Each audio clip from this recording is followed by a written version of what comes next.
Hey, how y'all doing? Want some lemonade? I know it's been a while, and there's good reason for that. Give me a second to get my bearings. There's good reason for why there's been a while, but today we're not talking about that. Today we're talking about Act 1 and Act 2 of motherfucking... The acts don't have a name yet, but Renaissance and Cowboy Carter. Let's get into it.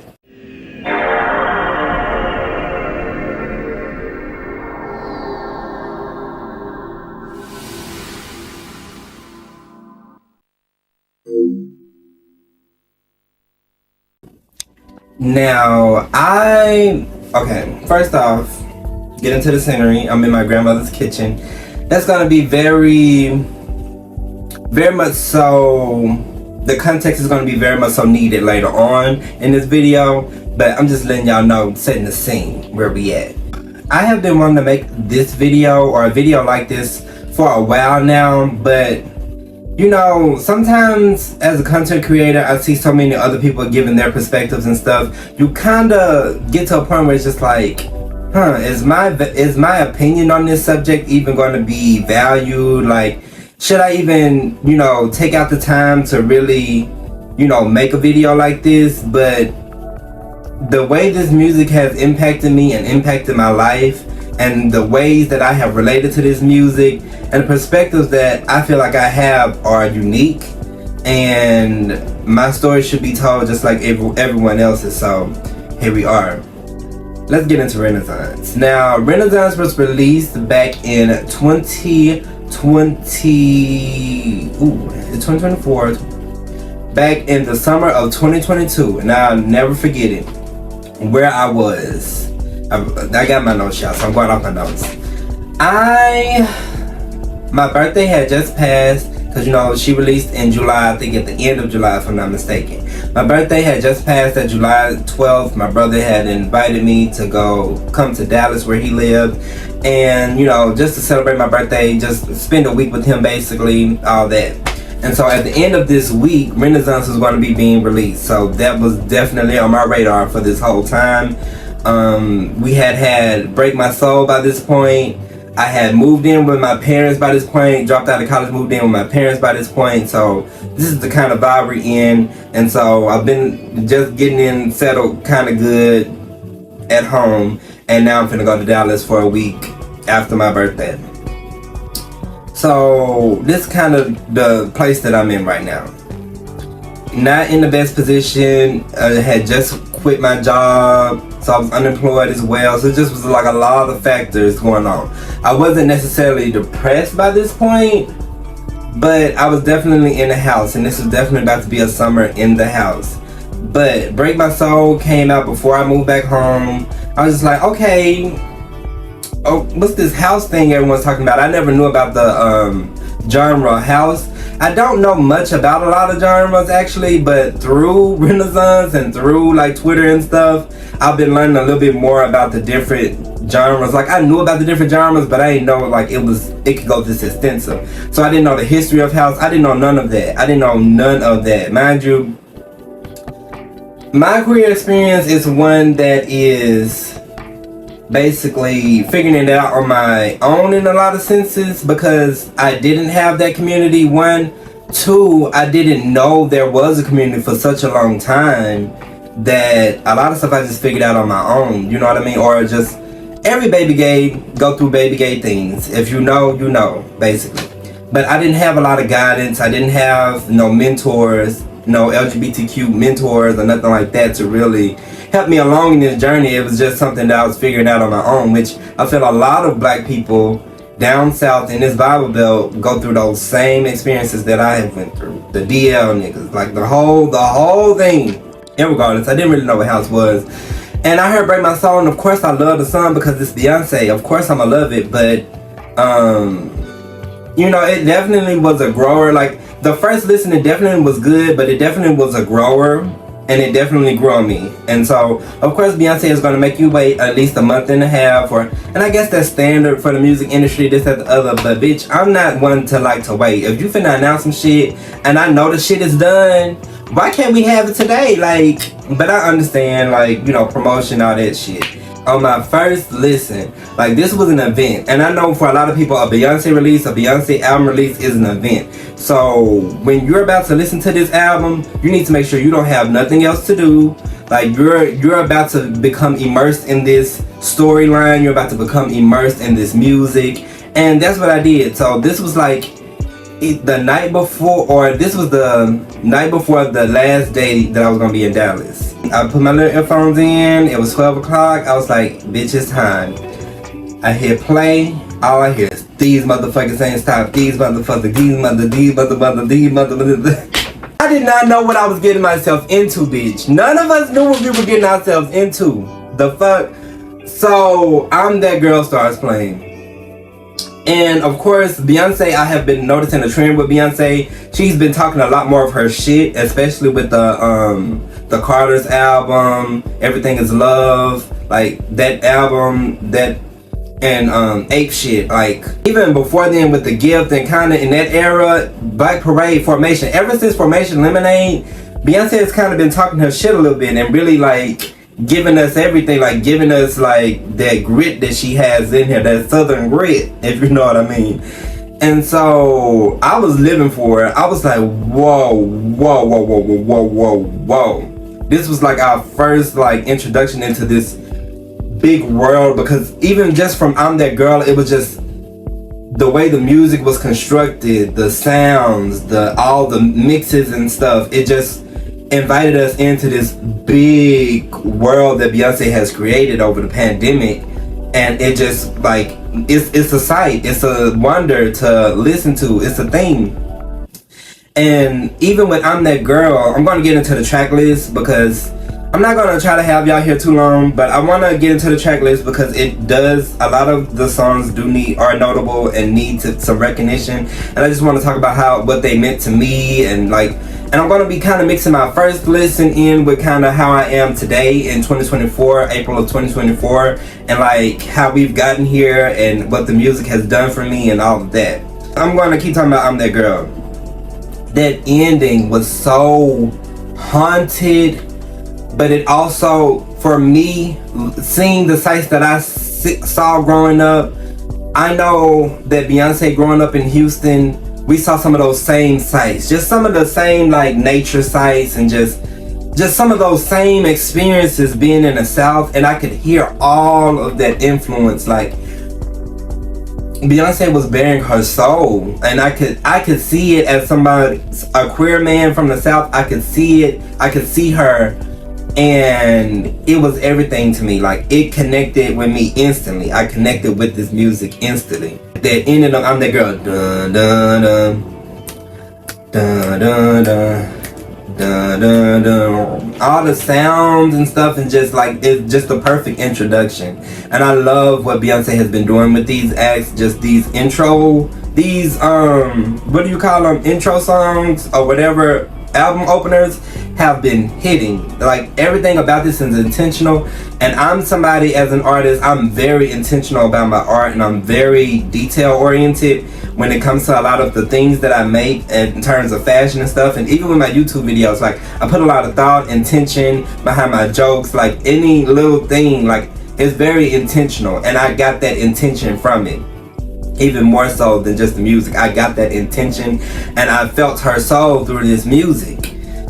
And so those that get it with I'm That Girl, because it's just like, it's such a feeling that like if you are there, you get it on a deeper level. Like a lot of people got it, but those who really felt it, if you know what I mean, like you felt it. Like there was this sense of like, I'm going to talk about this in another video now that I'm thinking about it, like gayness and queerness, like the dark side of it all, like the having to hide from the world in a sense, like, and just this dark feel to it of the experience. I could feel that in this music, and I could feel like that nuance. I could feel all of the nuance. And then somebody that as of today is a heterosexual woman with a husband and kids, like to be able to snatch our wigs like that is just, It leaves you speechless. The music leaves you speechless, is all I can say. But I'm gonna get into some more notable songs from the album that I just really want to touch on. But I'm the girl really set the tone for this album. Then we get into Cozy. Comfortable in my skin, cozy with who I am. I love myself, goddamn cozy. I have T.S. Madison on this track. I'm probably one of the blackest motherfuckers in this motherfucker. Like all of that, everything about it. I know some people got it right off the bat. I was one who got it. I love the sound, like the ooh. Dum dum dum dum dum dum dum dum dum. Damn, I love the burning up. I feel like a bad bitch. Words that you say. Fuck yeah. It's just so gay. It's just so like in my shit. I'm feeling myself, bitch. I'm cozy.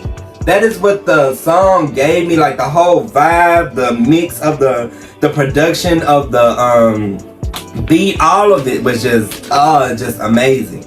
With Cozy With Me Now, Renaissance is the album I played often because ultimately Renaissance was a renaissance for me as well. It was because when I moved back home with my parents' situations, I'm not going to touch on too much, but watch my previous video because that's a whole other thing with mentioning that and people knowing about my channel now. Like I don't want to get into all that. It really was a outlet out from my situation that I was in, being unemployed, being in my household where I was restricted. I couldn't dress the way I wanted to dress. I didn't feel comfortable being the way I was. I just was coming out this same summer. Like all of this is cultivating and happening all at the same time. I just got diagnosed with HIV the year before. Like all of this is like my mental health, the ADHD, all of this is cultivating within me. And like I'm in a position now where I'm having to find myself. Like it's a whole thing. So Cozy was very liberating for me, and something I do and something a lot of my family do. We have our little shower moments where we playing our music in the bathroom while we taking a bath, shower, whatever.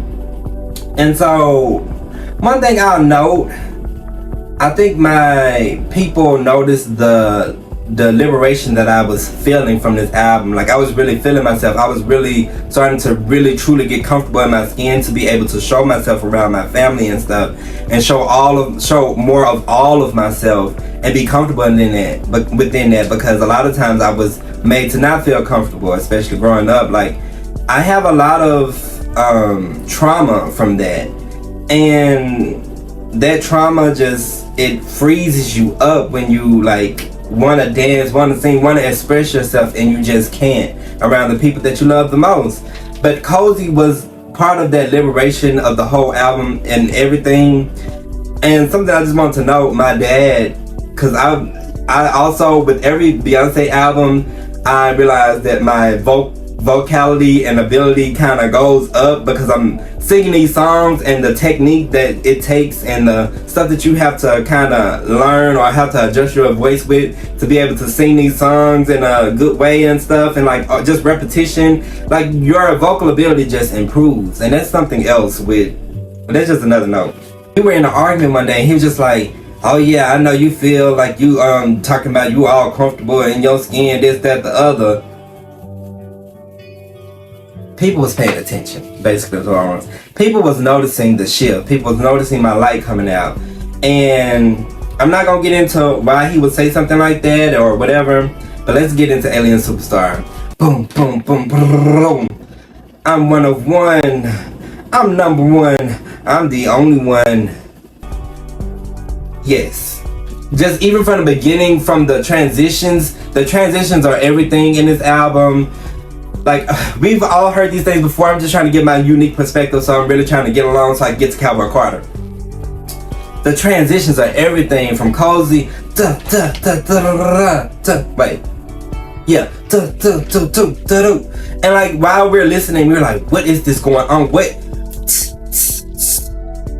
Like, what is this? Like, it was everything. Like, she's just dragging us at this point. Like, she's dragging us along for this journey. Like, we have no choice but to be gagged, basically. And so Alien Superstar, for a lot of people, that was an instantaneous hit.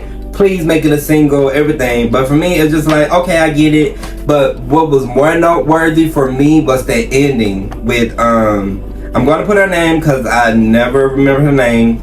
But her poem or her speech, whatever she was saying, that Beyonce put in the end, we dress a certain way, we look a certain way, we make love a certain way, all of that, all of these things, all of that, we just reaching out to the dollar.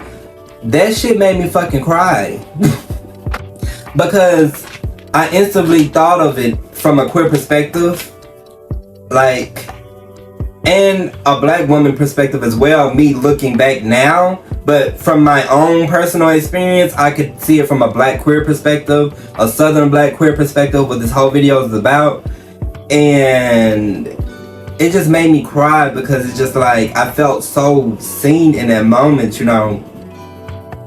As queer people, a lot of time we're disregarded, but that one little thing, it just made all the more, it made me love the album all the much more, and just, it made me feel seen all the much more. Because as queer people, as a black gay man, we make love a certain way, we dress a certain way, we're just different, we're unique. Everything about the experience, everything about our history and our ancestors. Like I even, I was looking at some pictures a while back, and I just saw some of my ancestors, people in my family and stuff, just in old pictures and stuff. And I could just like, I know that's one of the girls, you know, type stuff. And I just think back to then, just like how they couldn't be themselves, they couldn't be as comfortable in their skins. And I'm here to kind of redeem, in a sense, or like live through them and just be myself in this South area. And like, I'm sure my ancestors are really like, wow, you know. That just was a really notable moment that just really hit for me. And yeah, into energy. Now, energy before, it was a whirlwind. It was so many sounds going on, so many horns, so much going on. Still loved it. But first listen, it wasn't one of my favorites. I'm gonna admit that it wasn't one of my favorites first listen. But now, like after the tour and everything, energy is that, girl. Cause I was just listening to it yesterday when I was like forming the idea to make this video. And energy is a fucking fashion show. Energy is giving pumping down the motherfucking catwalk. Energy, goings, raw denim, you know that we do it grande. You know that I'm gonna be extra when the camera go. And that's what I do, cause somebody that takes pictures and like into fashion, like this is the song, this is that fashion song, this is that runway song. I love everything about it. I love everything about energy now. Khalees, you did it to yourself. That's all I'm gonna say.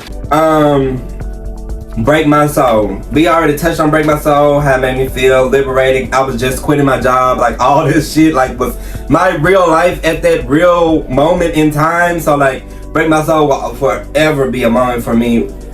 Big Frida being on the track from New Orleans. I'm from Louisiana, like that bounce influence, like everything about Break My Soul is just chef's kiss. We're not going to get into the Queen's Mix, how I pay 99 cents, which I'm realizing now. I'm learning about music and stuff and like the music industry, and like realizing like these sales are very important to an artist's development, what they make and all of that. So I didn't realize the value in buying music because the time in which I grew up in and just my education around music, I just always, you know, took it in, consumed it. I never knew about these paywall, like not paywalls, but like buying it and how much that like is important. I just got paid 99 cents for that Queen's Mix because I wanted, and bitches was giving me snippets on TikTok. I was like, oh no, you bitches are not about to have new Beyonce music and I don't. And mind you, I'm unemployed, bitch. I ain't got that much money, but I had 99 cents to get this motherfucking song just for the next motherfucking day, her to release it on Apple Music. This shit pissed me off. I'm not gonna talk about it, but it was worth the 99 cents. I'm not even gonna lie. It's still in my my stuff, whatever. It's paid, bought and paid for. Still got copyright if I put it on here, but it's bought and paid for, period. I love Break My Soul. Church Girl, Lord, please me. Lord, please be. I wanna be centered. I wanna be centered. I wanna be centered. And I will.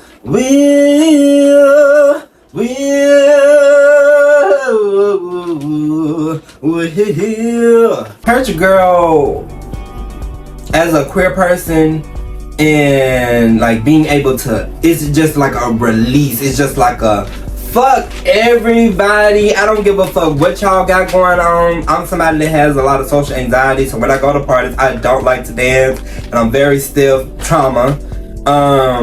But Church Girl is that song, that twerkable song, drop it like a thotty. I feel like a lot of queer people, black women in general, have a lot of stories when it comes to church and how the church has suppressed you and the church has demeaned you and made you feel a certain way. But I think black women really connected to this song, but me as a queer person, I also could connect to it in a lot of ways. And so it just really felt like a release. It truly felt like a release. You know, they say you can release trauma through the hips. And bitch, I was doing that to Church Girl. It just was the Church Girl also made me cry. And I know a lot of people are like, bitch, what? Church Girl, this is a dance party song. Why are you crying? But that moment when she said, I'm trying not to cry now. That moment when she said, she ain't trying to hurt nobody. She just trying to do the best she can. And that was literally what I have lived. That was everything I was going through at that time, and everything that I wish the world would notice about queer people. Like, a lot of us, we're not trying to hurt nobody. We're trying to live our lives. We're trying to be happy. We're trying to feel seen just like everyone else. We want to be members of society just like everyone else. We want to feel loved just like everyone else. And a lot of times we don't be bothering nobody. Yet we get so much hate from the world, so much unsolicited hate from just a lot of people, everyone. And just like that song, just saying that, and just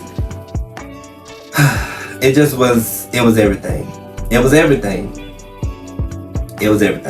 Even look back in some of the history on some of the influences of these songs, and especially Church Girl, that must be the cast cause it ain't your face. Like, all the influence that she got into this, like, cause you know, I grew up from 2001. I'm an earlier Gen Z, so like a lot of these older references and stuff I didn't get at first, but like learning about the references, it's just like, yes, B. And I know she has a team and everything, but I know Beyoncé is very in it when it comes to her music, and just like all the influence and just the history just put into this music is unquantifiable. And so for someone to even have like the types, you can not like the music, okay, but some of the critiques that people have about Renaissance are just simply invalid, just because it is objectively good in a lot of ways, and objectively has a lot of history within it, and a lot of meaning. And it just, even with that, it's like she's taking this history and taking all of this, taking her influence with her Uncle Johnny and the impact that he had on her life, and just all of that, and making it something anew where people can feel liberated. People like using the past to, looking back on our past to reassess our future, saying code for like all of that. Basically, overall, I just want to say Renaissance was a big dance party. It was a moment, it was a world that she immersed us in, that was a safe place for a lot of queer people, a lot of black people, to feel liberated, to release your inhibitions, to feel seen and heard and felt, and release your inner bad bitch. And it will forever go down in history in my books and in the world's eyes, because Renaissance was and will be everything forever and ever. It is noteworthy forever and ever. Forever and ever. It needs to be in the history books.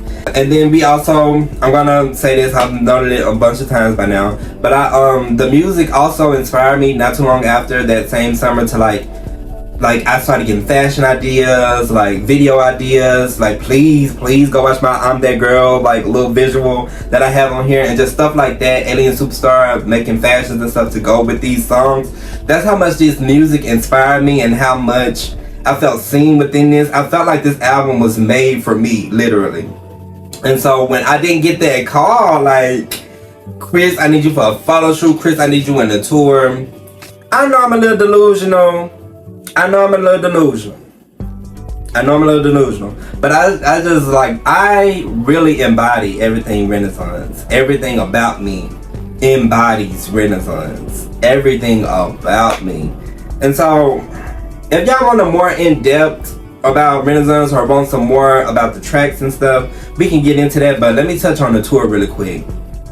Mind you, I'm broke, y'all. Even up to the point by the time the tour happens this next year in March, when the tour starts, or whenever the tickets got released in that late 2022 or whatever, I ain't had no money, and I wasn't finna go to that tour basically.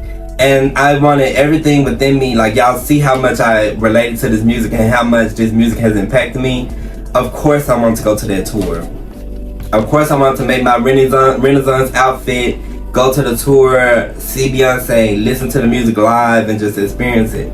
But I didn't have the funds to do so, and that just was what it was.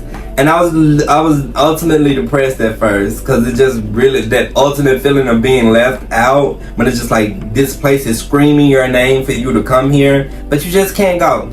That's just what it was. I just couldn't go. And I still was having this little slimmer of hope that maybe some kind of way I could go. It just didn't happen ultimately. But the tour was everything. That's a whole nother video. To have the visual, some visual to the music now, and just like seeing stuff that Beyonce is doing and like connecting it to myself, and like some of the visuals and the ideas that I had from my Black queer Louisiana perspective, and just like all of that, just it was very validating. And her first show, I can't remember where I know she was in Europe, but her first show, I was definitely illegally streaming it on TikTok, Instagram, going to whoever was streaming it. And bitch, I was crying. I have watched that tour at least 2 or 3 times. And I know a lot of y'all gonna say, well, it was different in person, you just can't, and I know, but it's just, I couldn't be there. But to have that moment, like I had appointments and shit this day. I was tuned in, bitch, and I was gagged, and just like everyone else, like I love that tour. I love that moment, the production, everything about it. So, let's get into Cowboy Carter, what we all here for. We want to welcome you to the Beyonce Cowboy Carter Act 2. Yeah. I can't hit it. When Beyonce first announced Cowboy Carter from the Verizon commercial, well, she didn't release it from no commercial, she said release it in the music. I was gagged at the little commercial. I was like, okay, I love seeing B, I love seeing anything visual B, so like the commercial was good enough for me. I didn't know an album was coming, I didn't know when Act 2 was coming, I didn't know none of this. But the next thing I know, and I didn't even hear it when I watched the commercial, because I was just so gagged from the commercial. Wasn't even listening when she said, okay, drop the new music. I just saw something on Twitter. I saw that picture from 16 Carriages. I saw something. Bitch, I immediately went to Apple Music, bitch. Immediately. Other Caucasians to the back. Immediately went to Apple Music just to find 16 Carriages. And I thought that was the only single, because I couldn't see both of them on her little page at first until I went down to singles to see Texas Hold'em and 16 Carriages. Instantly listened. 16 Carriages was everything. I replayed it multiple times that night. Hearing about it possibly being Western related, cowboy related, country related, I was a little bit turned out, but I was like, this is Beyonce, I'm gonna trust her. Because I'm someone with country, and I'm finna get on into it. With country and black people, I just never really related to country. And country was a genre that I never really liked. I didn't know Of course, there were possibly black country singers, but I didn't know that any of them were notable. I never really looked it up. I just didn't like country. And I was talking to my therapist about this a few weeks ago, and I realized why I didn't like country. Because in country felt very exclusive. Country reminded me of a lot of the racist white people that I grew up around and still experience to this day where I live in Louisiana. Like, just the microaggressions, all of that. Country reminded me of all of that, and to have these white people sing to me and like all of that, I couldn't connect to it in that way, and so I never really liked country. But I was like, okay, B, I'm finna trust you. Let's possibly get into our country bag, you know.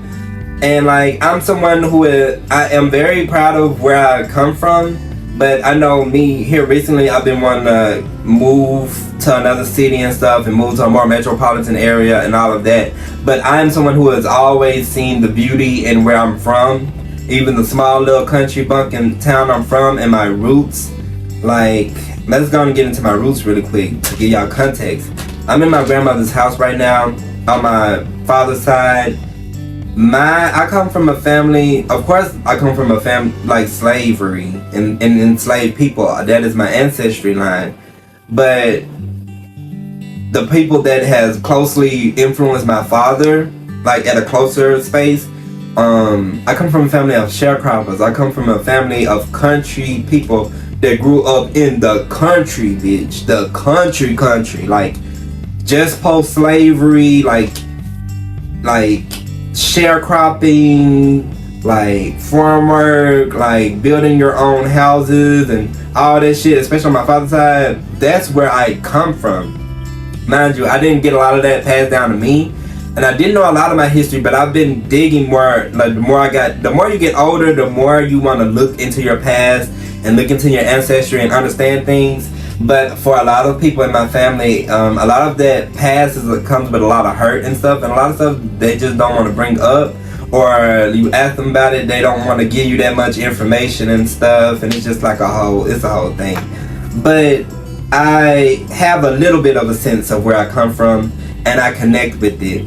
Like, coming here all of the time, like this house that I'm in right now was built by my grandfather on my father's side, which I never got to meet, and like his children and whoever else. They built this house. They were living in a place called, I don't even wanna, cause I don't wanna get doxxed, but they grew up, there's a town not too far down that is like connected to this town that I'm in, that's like very country, a lot of fields of corn. I'm pretty sure cotton was made back then over there and stuff, and like it's there. That's like the very like country rural area of close by where I live, and that's basically where all of my family is from, my mother's side and my father's side. But they were living in the house there, but they took a lot of the material from that house and rebuilt the house, not the same house, but built this house here. Amazing. That is like, I can't even quantify the words of like how amazing that is, and for this house to still be standing in 2024 in the condition that it's in is just amazing. And just that black experience that a lot of us know, and like we know where we come from. Basically what I'm saying, I'm a southern country ass bitch, and I'm one that like, I love my roots and I appreciated my roots, but I want to get out of here soon. But I want to make a mark, and I want to do some things. I want to make some art before I leave to really envelop my experience here and what that's like, because it's a very unique experience that, you know, those who experience it, you understand, but I have an artistic perspective that I really want to touch on before I leave here. But all in all, I didn't like country, and I would just trust Beyoncé, and these two singles, I was feeling them. And I was about to cry with 16 Carriages, but I couldn't completely relate. It was a little bit of dissonance there, but I felt her. I felt where she was coming from, and I was trying to make myself relate. And I ultimately did. I found a situation that helped me relate, because the music was just so, yes. Basically what I'm about to say before I get into everything, Cowboy Carter really made me appreciate my southernness and really made me appreciate my countryness, how I talk, my any little draw I got, that I have often been made to feel bad about, especially being black. Something I realized even recently, just a lot of white people around here, a lot of them, they can still have those country accents and stuff and it not hinder them. But for me, a lot of times we get ostracized by the way we speak as black people down here. Like, we have a lot of like slang and stuff that I've always seen the value in, even from a little kid. Ain't, be bout to, like saying stuff like this. There's improper grammar, but like that, basically that shit has been not beaten, but like figuratively beaten out of us. And in order to be corporate or to have success, we have to kind of, a lot of us have to let go of our country roots or distance ourselves a little bit from our country roots to achieve certain things. And Cowboy Carter has reminded me that, bitch, I'm country, bitch, I'm finna stand in this, and I will never let go of my roots, and I'm gonna always let this influence my art and everything going forward, because I have a story to tell, and it's a unique story. And to cut this big part of my story off from the world and from my art will be doing the world a disservice.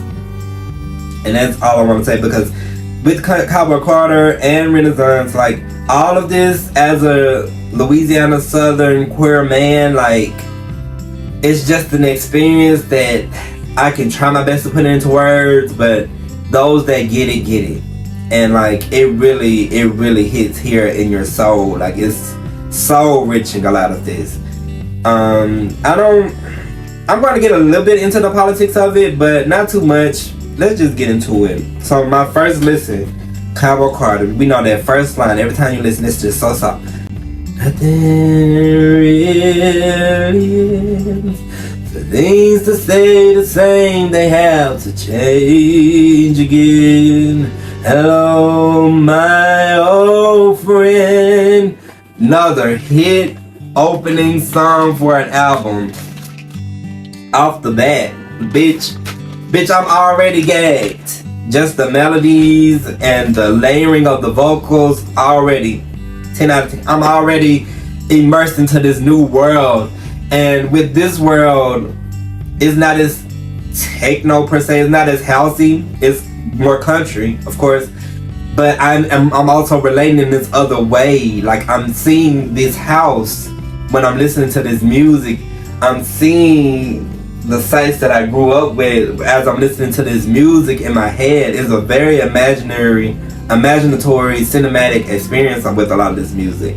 Some things I want to know from that I put in my notes. I put gagged, because she gagged the fuck out of us with that. It was just such a... Beyoncé has really released a lot of her inhibitions. Even in the Renaissance film, she has stated that, like, she's at a point now in her career where, like, she stopped giving a fuck.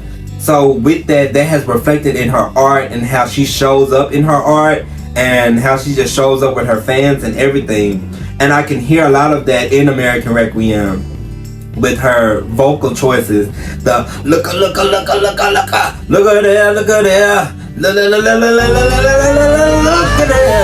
All of that, like, all of that grit, all of that technique, all of that, like, just freeness with it. Like, Beyonce is always, like, technical and intentional and all of that, but I can really tell that she's, like, really just releasing in this album and in this music, like, just really just doing shit, like, doing artistic shit. And just, like, really, yeah. And with Cowboy Carter, I feel the first thing I thought with like the mid to the end into Blackbird with American Requiem, with Cowboy Carter, is she is bearing her soul to us. She is bearing her soul. She is bearing real life experiences. This is Beyonce to the core. This is not just Beyonce the entertainer, the musician, all of the model, all of that. This is Beyonce. This is Beyonce Giselle Knowles that grew up in Houston, Texas, that had an experience that is country, that is all of that. This is her. I'm feeling her soul through this music, and she's bearing her soul for us in this music. Another thing I just want to know really quick before I move on to Blackbird is the little twinkles. The dum, dum, dum. I'm gonna put it in where you can hear it. Just everything, just the layers, just everything. I love it. Into Blackbird. As I'm listening to Blackbird now, I didn't know that Blackbird was already a song by the Beatles, and basically Blackbird is a cover.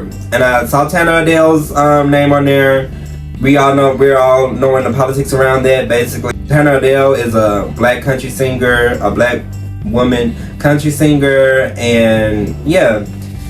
And she, Beyoncé coming into country has put a lot of eyes on country, but it's specifically black country artists. And it got a lot of us to be like, wow, like, whoa, we want a little more of this. And it just made us explore and just find all these artists. So people like Tanner Adele just kind of, I wouldn't say popped up overnight, because she has been in her career and like really working hard and doing what she does. But like, she kind of popped up for a lot of people. And I was like, I saw her feature, and just to find out like a week later that like a few other black women country artists were on this song as well, in some vocals and background vocals and stuff. And like, that was just added another layer to Blackbird. But like, my first listen, the guitar, the taps, they're singing in the dead of night, take these broken wings and learn to fly. I felt that as a black queer Louisiana ex-Christian, all of that, like, I felt it in my soul, and I didn't realize the magnitude of it just then.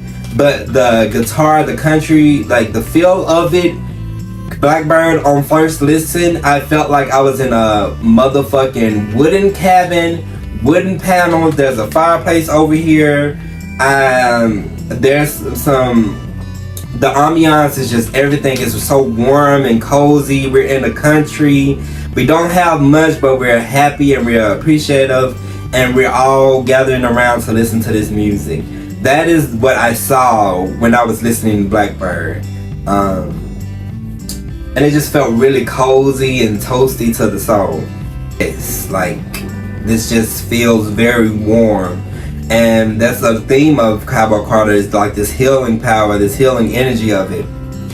And I felt it, just to more so now realize that the guy that wrote Blackbird, he basically wrote it about a black women and just that whole experience. So it made sense when I was starting to realize, ooh, Blackbird, what if they talking about a black person? Like, it was, y'all know sometimes stuff don't hit out automatically, but over time as I'm listening and getting into the music, I'm realizing things. But just to learn that fact later on, it really just really related, and it just really, yeah. Let's move on, because I've been talking about Blackbird for a little while.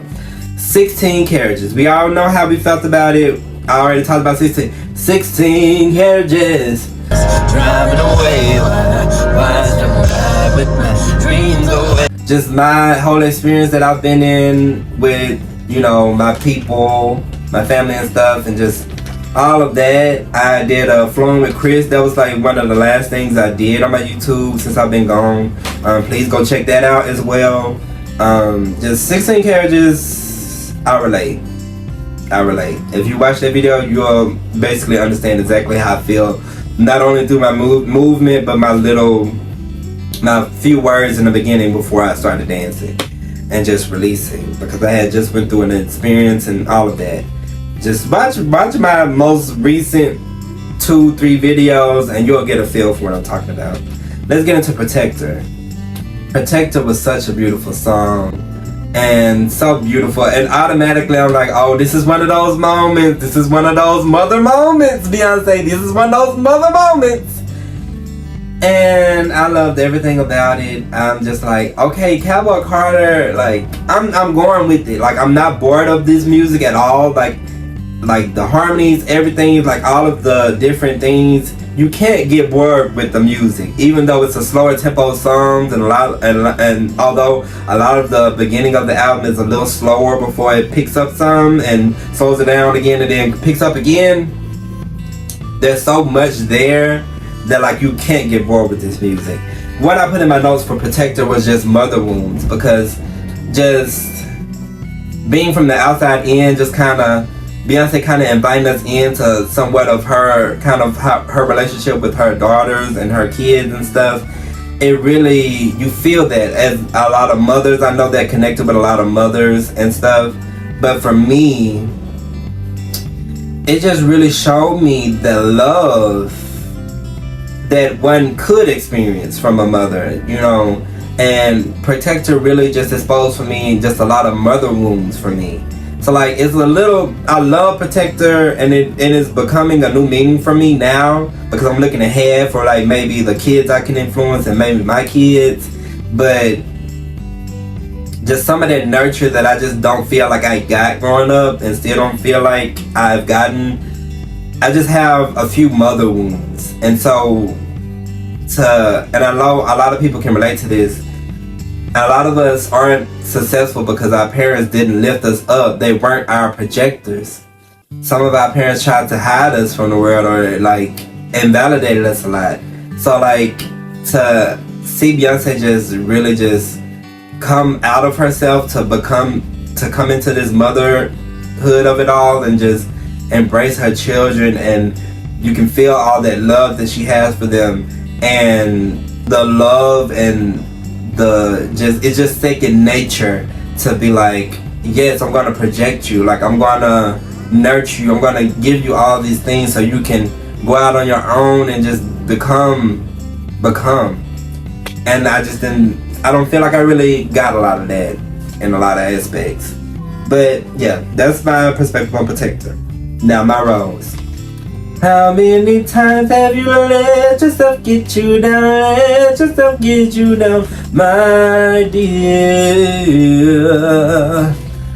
Listening to the words now and everything about my rose, it was beautiful, of course, on the first listen.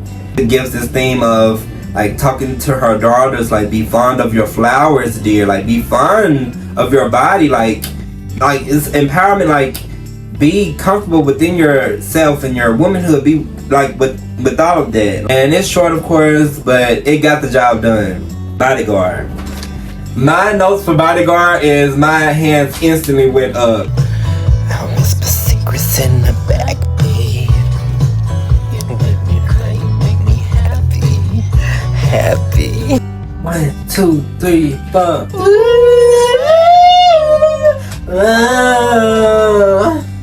So sweet. I give you kisses in the backseat. You instantly start white girl dancing. You can't help it.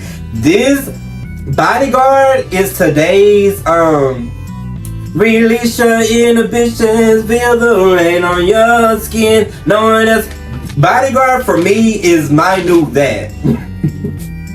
It's just Bodyguard is a sunny day. Bodyguard is a motherfucking road trip with your lover. That's everything about Bodyguard. I love Bodyguard. And there's also this imagery with Bodyguard too. Like, I saw in my head, I saw like images of Beyonce with her actual bodyguards, and just like her, it just gives travel. It gives like being with your lover. It just gives all of that. So turn around and John Wayne that ass. I love Bodyguard. Baby, let me be your lifeguard, even though I know how to swim. Jolene. What I put in my notes for Jolene, because you know Dollar P goes into Jolene.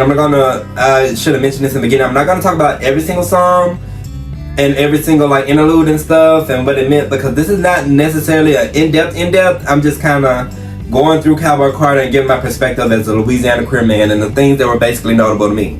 We know what's going on here. So with Jolene, I put in my notes, okay then, Miss Girl. That's all I can say. Like, Jolene is Jolene. We know what Jolene is. It hits. She sung amazing on it. Like, it's an amazing tune, amazing cover. We love it. Water.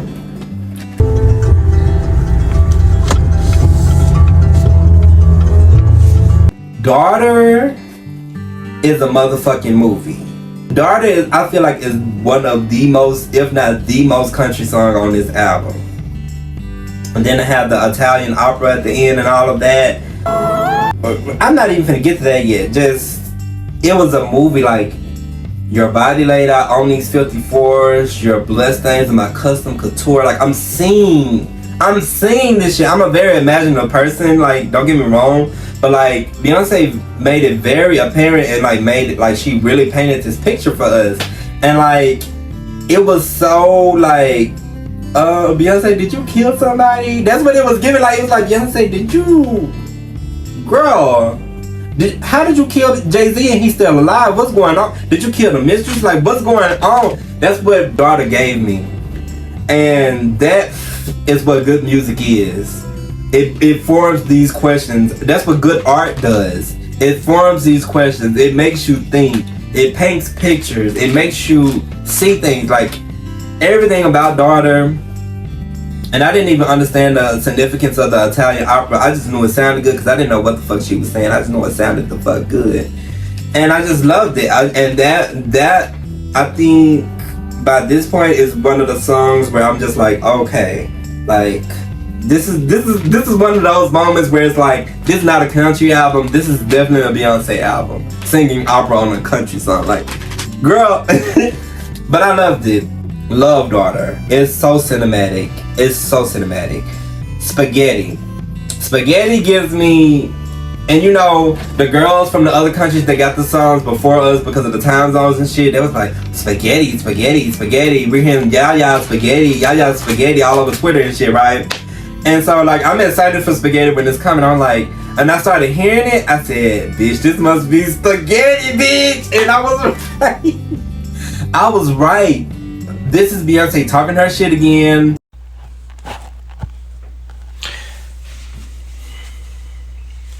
I am not in a gang, but I do have shooters, and they will bang bang. Do not F with me.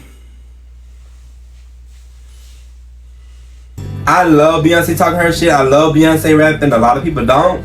I love it, and I've always known she was a rapper, even from Destiny's Child days as a kid, trying to sing those songs. Like, bitch, like, you're harmonizing, having melodies, and rapping, but like, and singing at the same time. Like, I love when Beyonce talk her shit, and she was talking her shit in motherfucking Spaghetti.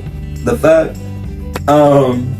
But you know, at first I was just like, I love the art of it all. And you know, of course on first listens, you don't understand all of the nuance within a lot of this music and stuff. Sometimes it hits, some stuff hits, but sometimes stuff you don't realize till like your second, third, seventh listen to these songs. But I have realized now the police brutality thing within the song near the end, where it kind of slows down and where when Shabuzi comes in, the part they go like, my mind instantly went to Hunger Games with TikTok her. My mind went to that. I just imagine just being mentally unstable, having a nervous breakdown, and that's what that gave me at first. And I thought she was doing all that over a nigga. Come to find out, when I was listening not too long ago, I heard the little background stuff with the, I think it was like a horse trampling or a trot you could hear, but you could also hear in the background, it sounded like police like radios and shit kind of going on. And I was like, once I heard that, I was like, oh, this song is a lot deeper than I thought it was. And so, of course, when I realized that, I almost cried again, because I always almost cry, because just that black experience, police brutality, it all relates to us. We all have our lived experiences in America. And for my black people, if you know, you know. I mean, I can't really delve deep into that experience and how, like, that stuff touches our souls and how we connect with each other, even through music, through social media, and just everything about blackness. It made me like Spaghetti a lot more because it had a few more layers that I didn't realize at first, and Spaghetti is that girl. Alligator tears Alligator Tears is one of those songs where it's just like, okay, we're in the middle of the album, we're finna give you a song. Like, I'm sure Beyonce loves the songs, I love the song, but sometimes I be low-key wanting to skip Alligator Tears, but I never regret going on and listening to it now. Of course, Beyonce's music, a lot of it is always gonna have this theme of, you know, heartbreak, dealing with these niggas, Jay-Z to be specific.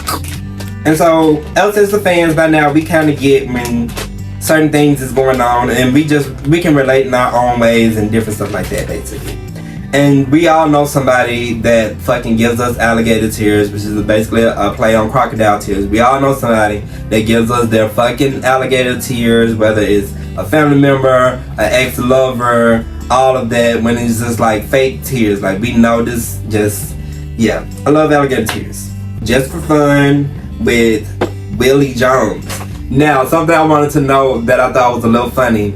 I thought that Willie Jones and Willie Nelson was the same person, because I wasn't reading the full name. I just saw Willie and I was assuming, I was like, damn, this white man sound good on this song. Like, he sounded like an older white man in the smoke hours and shit. So by the time I'm hearing him in Just for Fun, I'm like, damn, Willie Jones singing his ass off. Willie Jones is a black man. He's a black country singer. Yeah. So I love Just for Fun. It was I was like, okay, slow down. Okay, we slowing down a bit. Love it. Love Just for Fun. Too Much Wanted. I was gagged because when I first looked at the track, I did try not to look at the track list because I didn't want to see any features or nothing when I first listened.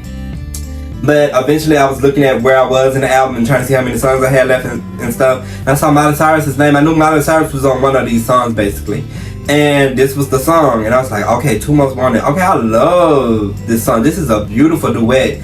This is all of Beyonce's duets in her career are very noteworthy.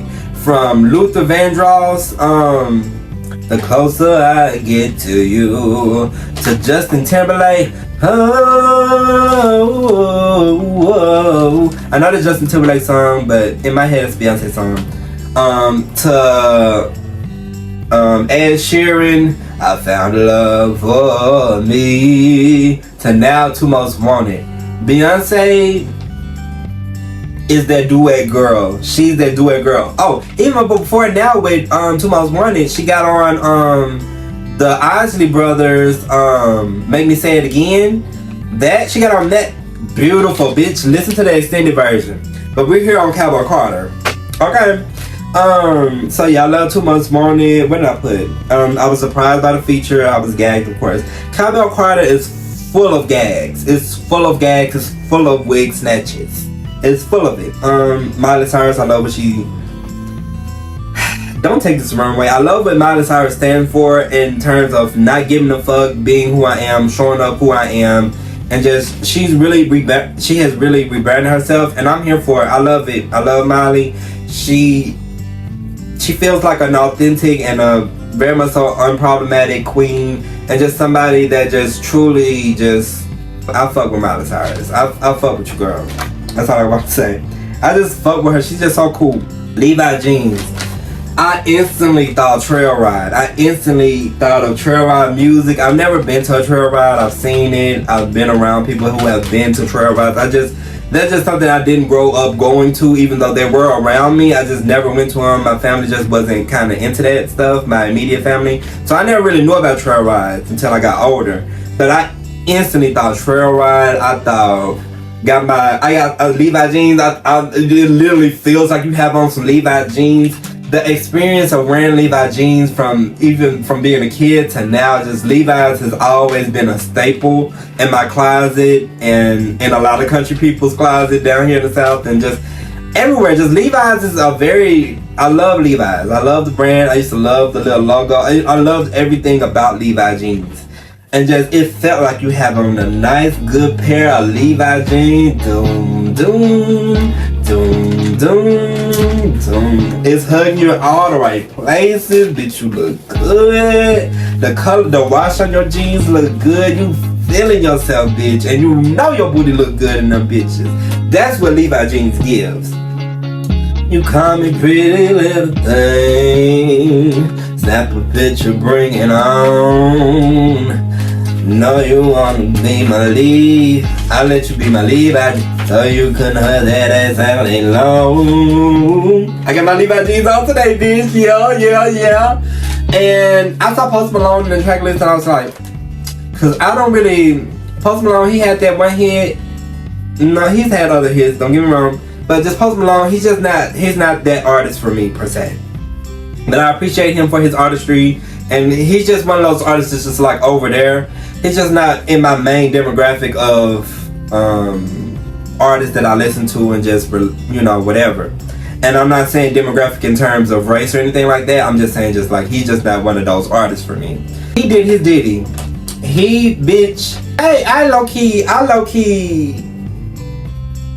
I was attracted to him through this song. Like, I didn't even have to see his face. I was attracted to him through this song. I love Levi jeans. This is such a cool ass motherfucking at the trail ride. Bitch, I got my Levi jeans. Or I'm walking through the store. I'm walking down the sidewalk. I got my Levi jeans on. Bitch, I'm feeling good. I'm feeling confident. I'm feeling sexy. Just everything about Levi jeans. I just love it so much.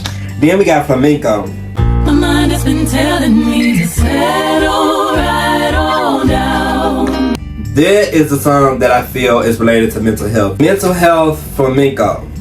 They won't have been telling me that they won't be around. Ooh, they won't be around. I love that fucking song. The guitar, that deep guitar sound, her getting into that lower register. When I actually listened to the lyrics, I just looked at the lyrics and stuff on TikTok recently. I was like, oh, Beyonce. It gave like Beyonce was going through something probably or something like that, and like her day ones went around, and like she probably was going through it. We don't know what was going on in her life or whatever, but like, oh, she was going through it and nobody was there, and that was something that was so relatable to me. Going through my mental health stuff and my depression stuff, and nobody was really there per se. Like, nobody was physically there. Nobody was just like, and nobody really could be there in a sense, but also nobody was really there. I didn't really feel validated by some of my family and stuff, so I related to that a lot. Just that feeling of just like, I'm in crisis and I need help, but like, I don't have nobody to be here for me, but I gotta be here for myself. That's what Flamenco gives me, and I love everything about it. It feels like, Flamenco feels like I'm in a 19 motherfucking, what year? I'm gonna pull up the truck. I'm in a 19 motherfucking 80 or 1970 or something like that motherfucking Chevrolet Silverado truck. That bitch is either brown or red, and bitch, it's a motherfucking V8. They got some glug to it. Like, that's what Flamenco gives me. And like, I feel like I'm doing donuts in the middle of the motherfucking cornfield. Just like the chaos of it all, the countryness of it all, just everything about it. That's what, cause I'm also a visionary. Beyonce, if you take that for some visuals, please give me credit. Like, girl, I could really, like, your music videos, I know they hit, and I know your visuals hit, and I know your team is really on it, but I truly have some ideas, girl. Like, please hit me up. Like, dead ass. I'm not even playing. Like, I have so many great ideas because I'm very imaginative when it comes to this music. And the other flip side of Flamenco makes me feel like I'm a country wife. Let me set the scene. It feels like a sitcom-y kind of song, in a sense. Like, I'm in the kitchen cooking over this hot stove. I'm cooking for my kids. Like, I'm giving hot, sexy MILF wife. I got my, my beautiful plaid shirt on. It's giving all of that. It's giving all of that. It's giving country bum. It's giving all of that. It's giving country MILF wife. And that's what I feel like listening to Flamenco, and I will not go forward. I'm sorry. If you get it, you get it. That's all. Yeah. I'm not gonna say at all that Yaya is overhyped. Those petty ones can't fuck with me. I just sometimes hate when people listen to some stuff and it's almost as if they've never heard a reference point for this music before, and they're acting like this is the best thing since white on rice. Which the song deserves all of that credit and all of that, but it's just like, I feel like a lot of people haven't heard this sound before, which, you know, of course when Beyonce does it, she's gonna, you know, switch it up a little bit and everything. That is not this I'm talking about Yaya. I should not be introducing Yaya like this. I love Yaya. I love Yaya. It gives me Tina Turner. It gives me Janelle Monáe, which what I heard when I was listening to Yaya, I thought Tightrope. I thought that's what I thought when I heard Yaya. And I really wish a lot more people brought up her name. I'm not saying that Janelle Monáe like cultivated that sound per se or nothing, but she kind of did with that album and with that song and like that whole sound she was going for back then. That's what Yaya gave me. And I'll be willing to bet you she was a point of reference when it came to the making of Yaya. I just want to shout her out for the possible influence she may have had. Maybe they both had the same references for both of their songs, but that's what I heard when I heard Yaya. I love Yaya. Love Yaya. Desert Eagle.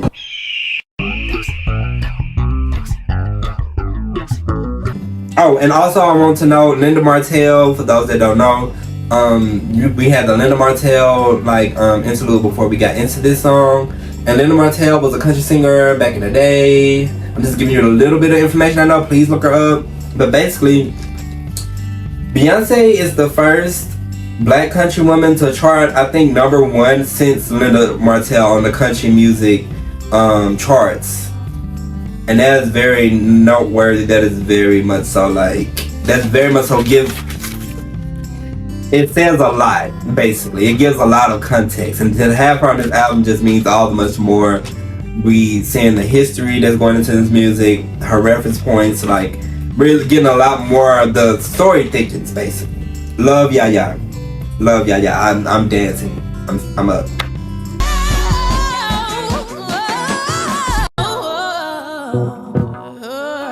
Desert Eagle.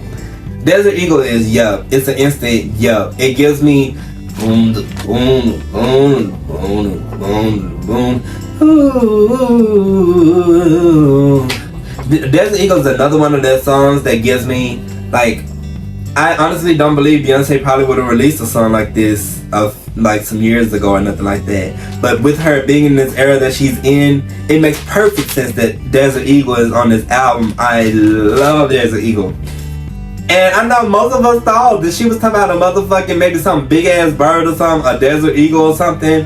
Desert Eagle is a motherfucking gun, bitch. No, we need to talk about this, cause I thought a goddamn Desert Eagle was a fucking bird, and I'm looking this shit up, thinking like, oh, maybe this some big ass bird or something.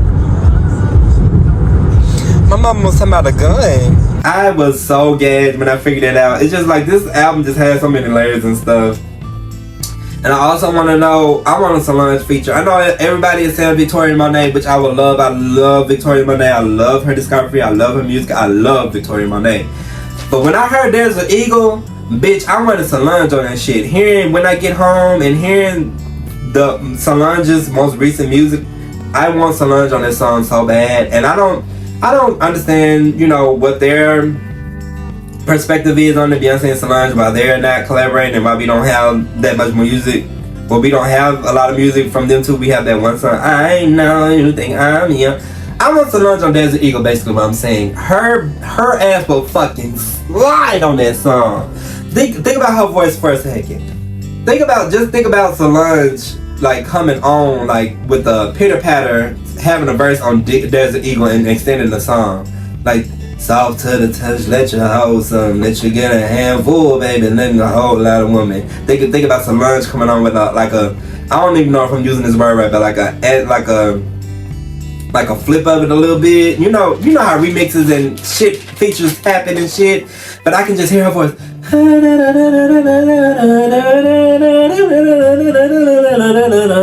Like I could just hear her like soft tone just like sliding on this shit. I want Solange on there. There's an Eagle, love it. Snatch My Wig Again, I'm gagged, everything. Two Hands to Heaven, Connected to My Soul. Like water. I love that song. And that was another one of those songs that I just, after a while, like that was another one of those songs that like I started listening to and make sure that other one on. I felt something pinching my ass. But that was another one of those songs that I really connected to, and I just really felt it in my soul. Nobody liked this tweet, but it does give me yo gabba gabba tease, and that's not an insult. That's very much so like, that's what it gives, and that's part of the reason why I love it even more. The beat, just it gives, like, if you look at the visualizer for it and the lyrical video for it, that image is exactly what it gives, and it's just so relatable. I've seen that exact site before. I've taken pictures at this exact similar site with these big power lines and shit. Just that countryness of it, just being out in the wind, out in the open, just like out in the country. That's what it feels like, and it just really connects. It really connects. That song just really connects. I don't know what else to say. Tyrant. We got. I know Dolly was on the fucking nails on that bit. Amen. Answer me now. Now, on my first listen with Tyrant, I just was like, with that violin shit, it gave me 2014. It gave me violin hip hop, and it was a little bit cringe. I'm not gonna lie. It was a little bit cringe. I love it more now, but it was definitely a little bit cringe at first. I'm not finna hold you. I'm not finna hold you. Gave violin hip hop, and it just was like, ugh, this is so 2010. Stop. But when we get into the meat of it, she got that water, amen, got that water. When the sun goes down, you can hear her body out. Bitch, that's how I feel when I'm going out. I feel like my body is howling. I feel like the niggas is looking. It's just, oh, Tyrant is that fucking song. Get you in your titties, bitch.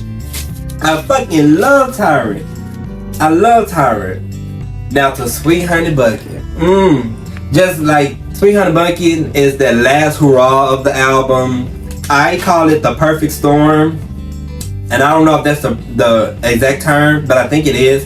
Where, like, you know, you got this storm, then you got this eye of the storm happening, which is honey, and then you got storm again. Sweet storm, eye of the storm, honey, bucket.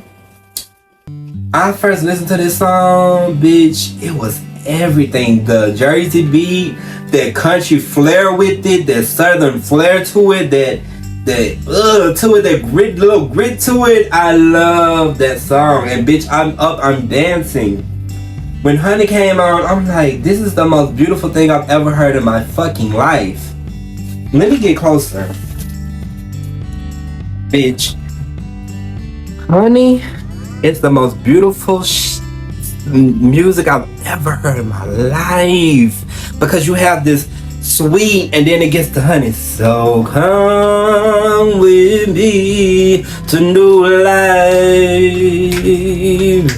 Yes, love to be. This is like all all encompassing. Eye of the storm. Like it's like the sun may even peek out a little bit before the tornadoes and hurricanes and shit come again. Like, Honey is so beautiful. I love Honey.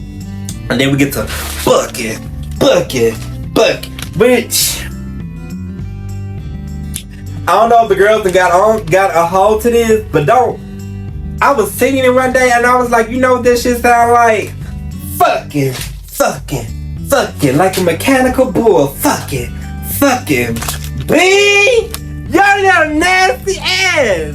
I'm not about to play with you. Oh my gosh, I love her. I love Sweet Honey Bucket. I was dancing. Bitch, I was getting a workout the first listen that night. I had just taken a bath. Like, I was clean. I'm trying to get ready for bed. Bitch, you got me about to break a sweat dancing to this shit. I couldn't sit down. Last hurrah. And then Amen. Amen is the perfect closing. It is like a something of basically the intro, which was American Requiem. Loved it. Most notable parts of it was the those old ideas, yeah, are buried here, yeah. It just, I think for me, it reminded to me and a lot of people that, like, hey, this is a moment in time. I had all these deals for this album. I had all this that I wanted to do for it, but this is the end. Like, in the beginning, you know, with American Requiem, it was them big ideas, yeah, I'm very, yeah, amen. It's just like the flip of that, and it's just like now we're at the end of this journey, and just everything about it's the perfect closing. You know, Beyoncé is very calculated, and it's the perfect ending. It's just everything. But yeah, that was my views on Renaissance and Cowboy Carter, and a lot of the nuance within both of these albums I cannot put into words for y'all. Just Beyonce, you achieved what you intend to achieve in more than one ways. You have touched so many people. If you're watching this, you have touched so many people. You have touched me. You have inspired me to, and this is not even like no funny shit. Like, you have inspired me. You have, on my days when I'm feeling low, when I hear these motherfuckers ain't stop, these motherfuckers, these dealing with narcissistic people in my life and stuff, and invalidating people in my life, and people that don't want to take accountability for their actions. This type of music is keeping people alive. This type of music is empowering people in more ways than you could ever imagine. And I know you feel some of that from us, and I know you probably try to, as an artist, I know you're probably trying to distance yourself a little bit in terms of like trying not to get too connected, because when you get too connected to something, sometimes those harder moments where people are criticizing you or something can hurt a little bit more or feel a little bit more So I get it, but I really want to give you the flowers. Like, this music is everything. It's everything. And as a black queer Louisiana man, I see you and I feel seen. Please put me in a visual, cause like, come on, let's get into the mud real quick. Like, I can give you something. I can give you something, bitch. Sorry, I didn't mean to call you a bitch, but I can dance. Like, I can give a fashion moment. I can make you an outfit. At this point, I'm just networking at this point. But really, like, you really have impacted a lot of people, and we love you. We appreciate you. You will go down in history. I know you know this, because you be talking your shit, but you will go down in history, girl. You did it again. Thank y'all for watching this video. I will be back really soon. And I love y'all, and thank y'all for sticking around, getting to the end of this video, listening to my viewpoints, staying subscribed, even though I took me a little hiatus break and stuff for my mental health and just a lot of other stuff, which I may or may not touch on soon. But let me spit. Shit, I can't spit, but let me try to finish. Thank y'all for listening. I appreciate y'all. And see y'all in the next one. Bye. Bye. Hey,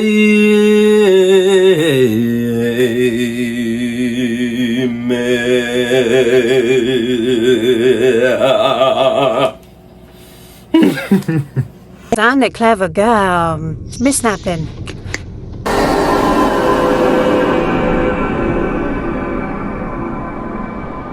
Running through the river with you, dance, bitch.